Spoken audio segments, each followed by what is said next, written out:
untuk mengantisipasi gangguan Kamtipmas khususnya di Kota Palembang.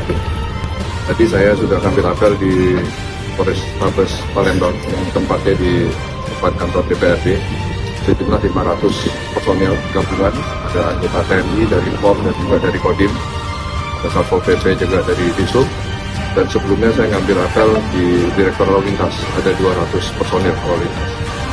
Saya mengimbau kepada masyarakat, khususnya para orang tua, di masa bulan Ramadan yang penuh berkah ini, tolong diawasi anak-anaknya, karena kejadian tawuran maupun balap liar, bahkan ada yang menggunakan senjata tajam dan petasan, itu semakin marak.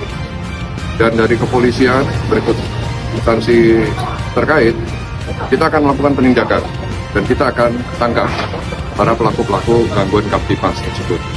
Tidak ada lagi masyarakat yang melaksanakan balap liar, juga tawuran. Tolong diawasi.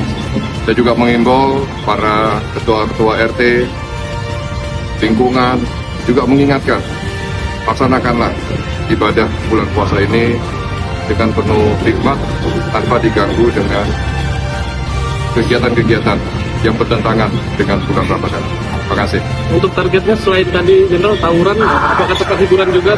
Kita akan melaksanakan razia juga untuk senjata tajam, senjata api, miras, narkoba, petasan. Juga akan dilakukan razia pemeriksaan oleh seluruh tim yang bergerak. Ini timnya mobile apa? Ada yang mobile, ada yang stasioner, ada yang teropong. Terima kasih ya.